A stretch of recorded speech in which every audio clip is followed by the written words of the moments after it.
Hello, my friends. Underneath each story that we tell ourselves, that we tell others, that we tell about ourselves, about others, about the world, underneath every single story, there is a gem. There is a door to freedom and liberation. The door does not look like it's going to take you into liberation. The door looks like terrifying, awful, a place you simply would never open because you know what's behind it. There is something behind the door that sparks the story about it. It's almost like there's something under the story that's screaming, help me. I want to be free, but I don't know how.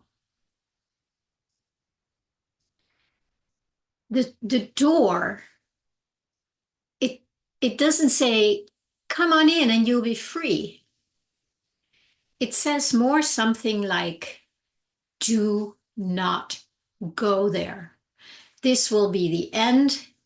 You will be destroyed. You will have to go through all that horror and pain and terror again. And to what point? It says, do not go in here because there is an ocean of grief in there and you will drown in it. You will never get out of it.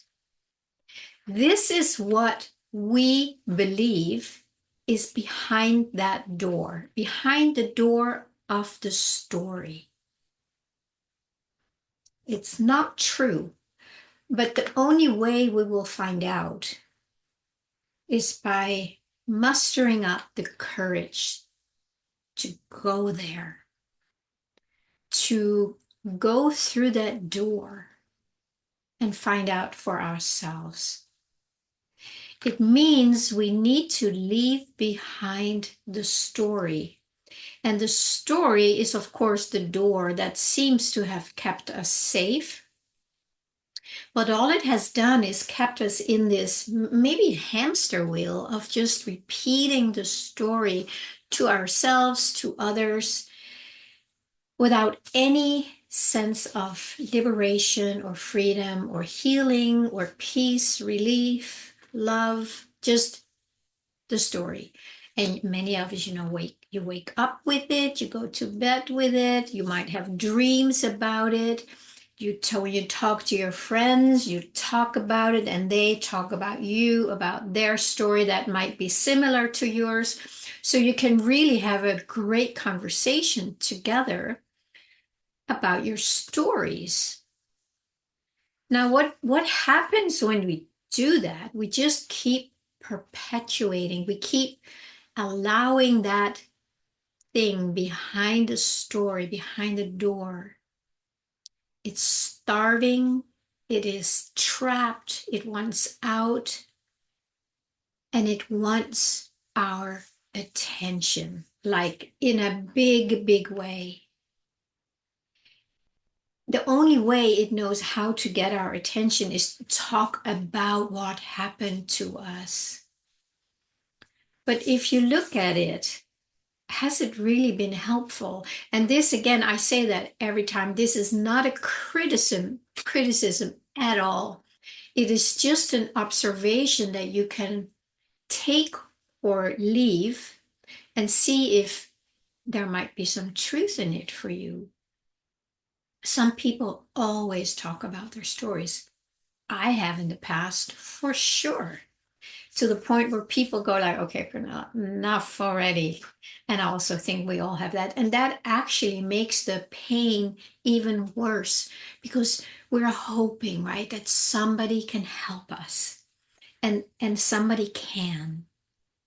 And of course it is ourselves, but absolutely with help from somebody. Going in there without the tools, without the experience, without the guidance, without safety, somebody's hand, yeah, you can get lost in there for sure. And you probably have, most of us have, because we didn't know what to do. So we were just like treading water and being pulled under, and it was awful. So we somehow get out, and then we start talking about the story again. So it has to be done in a very safe, supportive way. So I very much invite you to find somebody, if you don't have it already, to find somebody who can take your hand and who knows to go through that door with you and meet the monsters in there. Dive into the ocean and find out what is in there. Face the monster and find out why that monster seems so scary. So, this is the deeper work that I have been doing with myself for many, many years and my clients. And it is a journey, it is a process. But I want to I've been talking a little more about it lately again because I just feel it is so important that we understand that. The story literally perpetuates the story in the world. We have to understand that the energy that we are as a divine being, that has no real story except the peace and the experience of who we are. But when it comes through a filter that looks horrible because of past experiences, and this is, I have a lot of compassion for all the hardship we've all gone through, every single one of us.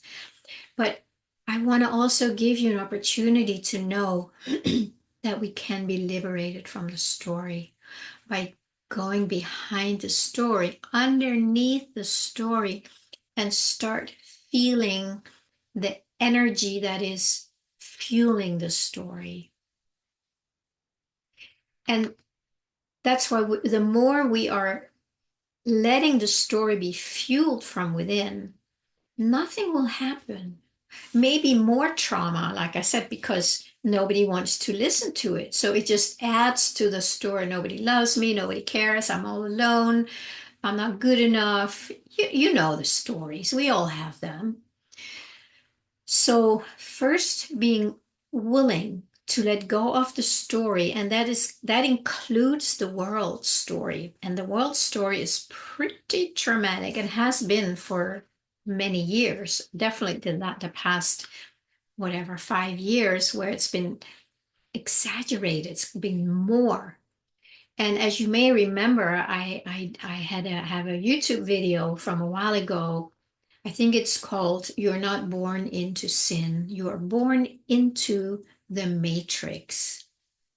The Matrix is the horror story in a way. There's duality, there's war and peace, there's sickness and health, there's up and down, there's love and hate, whatever. All these duality things, we're born into that. And that's why we experience so much trauma.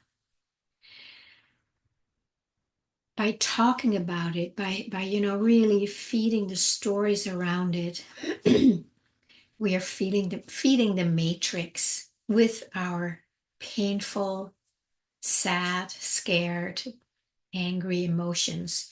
We literally are perpetuating the matrix. The matrix needs your emotions. It needs my emotions. And it's not just going to let up. I have noticed in myself many times when I've had some big openings and just really experiencing my true being, or at least part of it, whatever, it's probably endless. Then I've had these things happening in my life where it's like the absolute opposite. So the expansion was just like contracted back into pure horror sometimes. So that's very challenging, right? If you feel like, oh my God, I'm just feeling my divinity. And then it's almost like it's opening up all the parts in there that are not that. The ones that we have been identified with by being born into the matrix, into duality. And at least that's definitely how it was for me. When all the light came in, over time, all these places that were still in darkness or still frozen or still unintegrated, like separate from this, they were all showing up and they wanted to be part of it. But I didn't know how to do that. I've learned over the years how important it is to be present with these frozen drops or these frozen waves that I have talked about a lot from a place of love. So it's learning to bring love or warmth or kindness to the frozen parts in us. That is already softening and melting and dissolving the frozenness. But it's not over by doing it once or twice or many times. There are many layers. And the more we soften and dissolve these layers by just bringing our loving awareness to it, our awareness is already loving. So we need to just know that. But because we still have layers of resisting these parts, because that's why they are frozen and away from us, we have been conditioned in the matrix to just keep ourselves as if we are separate from ourselves, from our divinity. So it's learning to kind of switch that around and choose to go there from a place of consciousness, a place of love, and definitely a willingness to bring a new experience to ourselves. So here we are. We have all these experiences. We're learning to meet it in a new way, to be present with it in a loving way, and the frozenness can start to relax. Personally, when I have some deeper core contractions, frozenness, I find it really helpful to be with somebody who has, let's say, a bigger ocean of warm water available that extends out because that's what it does. I've talked about oozing. I love to just be and ooze the divine, so I don't have to do anything. I learned to trust that this knows how to do it. But there are times where it doesn't work. I just cannot get around it or in it or whatever. So then I reach out to somebody who can hold the space where I feel I can let go more because I'm included in a bigger warm ocean. And that ocean is not engaged or attached to my frozenness. So it can just kind of be that space. And that helps my, excuse me, that helps my little frozen drops to soften and relax. So the more we do that, the more the story just doesn't even exist anymore. Because the story was the frozenness. It was going like, I'm so cold, I'm so cold, please warm me up, right? That's kind of a good metaphor for it. So that's the story. Whatever the story is in each of us, with different flavors, with different attachments, with different intensity, but it's all a contraction that's cold and lonely. So that's the story. You can kind of bridge that to your story, knowing that there's something in there that's it's cold and lonely and it wants warmth, it wants love. And once you see that it wants to come back into the water, it wants to come back into the fold of love. And that's not going to happen by saying, I'm not going to go there. You're too frozen. You're too frozen. I don't know what's inside of this frozenness. But there isn't really anything other than bring the warmth and the frozenness melts. And it's so interesting every time that happens to me. and has happened over the years, there's like, wow, there's nothing to do. It's not there anymore. It may come back, so I just do it again until it is so melted that the shape of it doesn't really exist anymore in my consciousness. And from that place, I can walk out into the world from a place of peace, from a place of oneness, where I don't have a story about what's going on in the world. It doesn't mean I'm ignorant to it. I'm actually pretty attuned to a lot of things that are going on, and I'm not talking much about it because I feel it's very important that we learn this skill so we can move into the world with a very different energy. Now, if I can call it something, that feels to me like bringing heaven on earth. And are we bringing it? No, but we are becoming aware that it is already here when we realize that the frozen drops, and we all have them, we just realize the frozen drops, we're just kind of outside of the warm ocean. Somehow we have pushed them up on the side and say, or on shores, like, no, you can't come in here.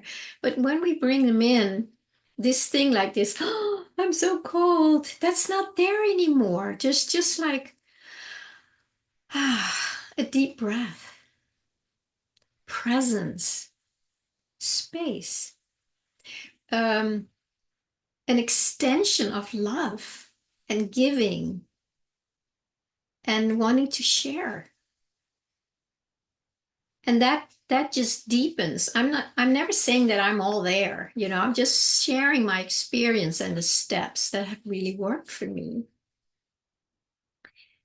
And then I notice in myself how much peace there is in my life just by melting the frozen drops.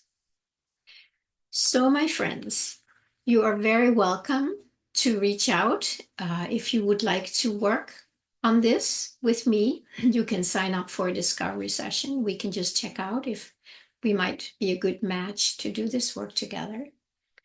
And you can also join my Tuesday, it's actually next week, Tuesday, the 3rd of December, where I have an online gathering where we just allow ourselves to feel in to what is true about us. I'll put the link underneath and you can click on the link and you can just read up on it and see if you want to join that gathering. It's very sweet. Yeah. Thank you so much.